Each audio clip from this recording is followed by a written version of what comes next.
de fer Kabila-Tshisekedi.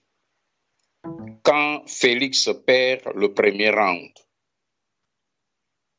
c'est ma réflexion du jour. Mieux vaut rester silencieux et passer pour un imbécile que parler et n'en laisser aucun doute. Abraham Lincoln. Ce sage conseil du 16e président des États-Unis m'est venu spontanément à l'esprit après avoir lu ce communiqué conjoint FCC-Cash signé à Kinshasa le mardi 6 mars 2019 par Néhémie Mwilania Wilonja, coordonnateur du FCC, et Jean-Marc Kabunda Kabund, président du Cash. J'ignorais personnellement que Cash avait déjà élu son président.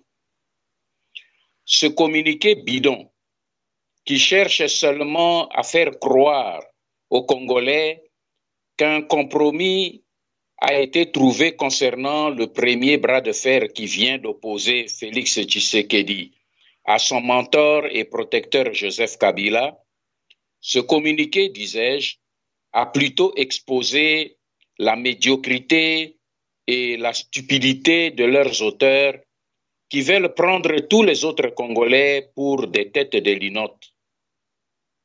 En effet, ce communiqué conjoint déclare dans son deuxième paragraphe ceci, je le cite, « Après des échanges et débats fructueux qui se sont déroulés du 4 au 6 mars courant, il se dégage que le Front commun pour le Congo détient de manière documentée la majorité absolue au sein de l'Assemblée nationale au sens de l'article 78 alinéa 1er de la Constitution. » Fin de citation.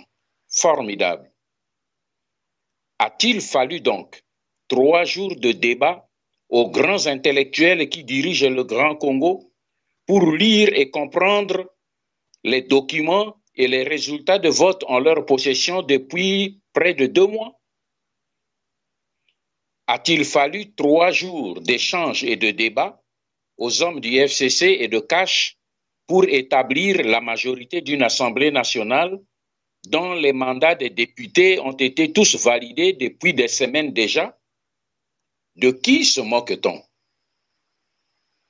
Le monde entier sait, et les Congolais les premiers, que Félix Tshisekedi est bloqué depuis le 24 janvier 2019, car il peine à démarrer son mandat de président fictif parce que le vrai président dorénavant tapi dans l'ombre, Joseph Kabila pour ne pas le citer, tient à désigner tout seul le futur Premier ministre qui gouvernera la République démocratique du Congo sous ses ordres exclusifs, comme avant le 24 janvier 2019.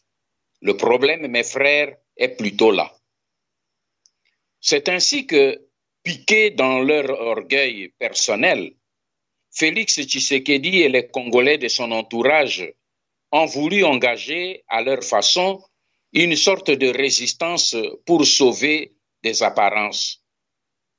Alors, ils ont exigé que le président nommé Félix Tshisekedi désigne d'abord, lui, un informateur qui lui proposera le nom du formateur du gouvernement. Je vous fais grâce des péripéties ridicules et rocambolesques qui ont émaillé cet épisode de la saga qui ne fait que commencer au sein du couple Kabila-Tshisekedi. Parce que les Congolais doivent se préparer à vivre dans les prochains jours des épisodes beaucoup plus cocasses. Mais étant donné que lui-même est obligé de préserver tant soit peu la crédibilité de sa marionnette, Joseph Kabila a invité, j'allais plutôt dire convoqué, Félix Tshisekedi à Kingakati pour lui exposer le scénario d'un show politique que ces têtes pensantes ont conçu pour présenter aux Congolais afin de leur donner l'impression que leur marionnette de président n'a pas perdu la partie.